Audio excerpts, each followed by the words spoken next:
শুক্রবার নেত্রী মমতা বন্দ্যোপাধ্যায়ের জোড়া নির্বাচনী সভা উত্তরবঙ্গের 2 জেলায়। মুখ্যমন্ত্রীর প্রথম সভা কোচবিহারের দিনহাটায়, এরপর আলিপুরদুয়ারের কালচিনিতে প্রচার সভা নেত্রীর। মুখ্যমন্ত্রীর বক্তব্য শুনতে উপস্থিত ছিলেন রেকর্ড সংখ্যক মানুষ। শুক্রবার ধূপগুড়িতে জনসভা তৃণমূলের সর্বভারতীয় সাধারণ সম্পাদক অভিষেক বন্দ্যোপাধ্যায় ধূপগুড়ি সভার পর ময়নাগুড়ির বার্নিশ গ্রামে ঘূর্ণিঝড়ের ক্ষতিগ্রস্ত পরিবারের সঙ্গে দেখা করেন তিনি। সঙ্গে ছিলেন তৃণমূলের 10 জন প্রতিনিধি দলের সদস্যরা। ভোট প্রচারে তৃতীয়বার রাজ্যে আসছেন প্রধানমন্ত্রী নরেন্দ্র মোদী। উত্তরবঙ্গে ভোটের প্রথম পর্যায়ে 3 দিন আগে আগামী 16 এপ্রিল রাজ্যে জোড়া সভা প্রধানমন্ত্রীর। ওই দিন রায়গঞ্জের প্রার্থী কার্তিক পাল ও বালুরঘাটের প্রার্থী সুকান্ত মজুমদারের সমর্থনে সভা মোদীর। রায়গঞ্জে দুপুর 1টা এবং বালুরঘাটে দুপুর 3টে সভা প্রধানমন্ত্রীর। ভোটের নিরাপত্তায় এবার রাজ্য পুলিশও। কেন্দ্রীয় বাহিনীর পাশাপাশি এবার প্রথম দফার ভোটে 10,000-এরও বেশি রাজ্য পুলিশকে মোতায়েন করার নির্দেশ দিল নির্বাচন কমিশন। 16 এপ্রিলের মধ্যে আলিপুরদুয়ার, জলপাইগুড়ি ও কোচবিহারে পুলিশ কর্মীদের পৌঁছানোর জন্য রাজ্য পুলিশকে নির্দেশ দেওয়া হয়েছে। কদিন পরেই বাংলার নতুন বছর। এবছরই প্রথম পয়লা বৈশাখে পশ্চিমবঙ্গ দিবস হিসেবে পালন করবে রাজ্য সরকার। এজন্য নির্বাচন কমিশনের কাছ থেকে প্রয়োজনীয় অনুমতিও মিলেছে। মূল সরকারি অনুষ্ঠানটি হতে চলেছে রবীন্দ্র সদনের সামনে ক্যাথিড্রাল রোডে।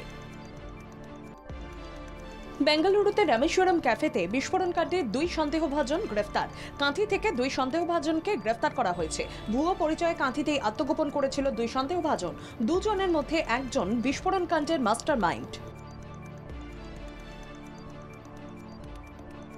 বিএসএফের 32 নম্বর ব্যাটালিয়ন সেনাবাহিনীর বড় সাফল্য। নদিয়ার কৃষ্ণগঞ্জের সীমান্তবর্তী এলাকা থেকে উদ্ধার 1 কেজি 16 গ্রাম সোনার বিস্কুট। প্রায় 82 লক্ষ টাকার বেশি মূল্যের সোনার বিস্কুট। দুষ্কৃতীদের খোঁজে তল্লাশি চালাচ্ছে বিএসএফ জওয়ান। বারুইপুরে অজ্ঞাত পরিচয় যুবতীর দেহ উদ্ধার। বারুইপুর পুরসভার সদাব্রত ঘাট সংলগ্ন এলাকার ঘটনা। পুলিশ ঘটনাস্থলে পৌঁছে দেহ উদ্ধার করে ময়না তদন্তের জন্য পাঠিয়েছে। দেহের উপরের অংশে পোশাক থাকলেও নিম্ন অংশ অনাবৃত। দেহে কোনো আঘাত আছে কিনা পুলিশ তা খতিয়ে দেখছে। মালদার রথবাড়ি মোড় এলাকায় এক যুবককে খুনের ঘটনায় চাঞ্চল্য ছড়িয়ে পড়ে এলাকায়। কাজ সেরে বাড়ি ফেরার পথে কিছু দুষ্কৃতী এসে হামলা চালায় ওই যুবকের উপর। স্থানীয়দের উদ্যোগে তাকে নিয়ে যাওয়া হয় মালদা মেডিকেল কলেজ হাসপাতালে। ঘটনা তদন্ত শুরু করেছে পুলিশ। অবৈধ হোটেল থেকে উদ্ধার যুবকের মৃতদেহ। ঘটনাটি ঘটেছে নদিয়ার ধুবুলিয়া থানার সিংহাটি এলাকায়। স্থানীয়দের অভিযোগ হোটেলে অবৈধ কাজকর্ম চলত। ঘটনায় হোটেল ভাঙচুর এবং জাতীয় সড়ক অবরোধ করে মৃতদেহ আটকে রেখে বিক্ষোভ দেখায় জনতা। ঘটনাস্থলে পৌঁছে স্থানীয়দের বিক্ষোভ নিয়ন্ত্রণে আনে পুলিশ। ভোট মরশুমে ন্যাশনাল হেরাল্ড মামলায় নতুন করে ধাক্কা খেল কংগ্রেস। ওই মামলায় 751.90 কোটি টাকা সাময়িকভাবে বাজেয়াপ্ত করার এনফোর্সমেন্ট ডিরেক্টরেটের সিদ্ধান্ত সঠিক বলে জানালো পিএমএলএ আদালত। এই মামলায় বিভিন্ন সময়ে সোনিয়া গান্ধী, রাহুল গান্ধী ছাড়াও কংগ্রেস সভাপতি মল্লিকার্জুন খার্গের জিজ্ঞাসাবাদ করেছিল ইডি। দিল্লিতে এবার রাষ্ট্রপতি শাসন জারির ষড়যন্ত্র করছে বিজেপি। অরবিন্দ কেজরিওয়ালের গ্রেপ্তারের পর নয়া অভিযোগ আম আদমি পার্টির। দিল্লির মন্ত্রী অতীশের দাবি, বিশ্বস্ত সূত্রে তিনি খবর পেয়েছেন দিল্লিতে রাষ্ট্রপতি শাসন জারির ষড়যন্ত্র করছে কেন্দ্র। যদিও বিজেপির দাবি এসব ভিত্তিহীন। আপ রোজ রোজ নতুন নতুন গল্প তৈরি করছে। হরিয়ানায় ভয়াবহ বাস দুর্ঘটনা। এবার সেই দুর্ঘটনায় 6 শিশুর মৃত্যুতে কড়া পদক্ষেপ নেওয়া হলো পুলিশের পক্ষ থেকে। দুর্ঘটনায় বাসের চালক সহ স্কুলের প্রিন্সিপাল ও সচিবকে গ্রেপ্তার করেছে পুলিশ। এমনকি পবিত্র ঈদের দিনে কেন খোলা ছিল স্কুল সেই বিষয়ে উঠছে প্রশ্ন। তদন্তের জন্য গঠন করা হয়েছে 4 সদস্যের তদন্ত কমিটি। ভোটের পর বাড়তে পারে মোবাইল রিচার্জের খরচ। অ্যান্টিক স্টক ব্রোকিংয়ের রিপোর্টে এমন ইঙ্গিত মিলেছে টেলিকম সংস্থাগুলি ট্যারিফের হার 15 থেকে 17% বাড়তে পারে। ভোট মিটে গেলেই এই বৃদ্ধি ঘটতে চলেছে। 2021 সালের ডিসেম্বর মাসে শেষবার টেলিকম শুল্ক বেড়েছিল।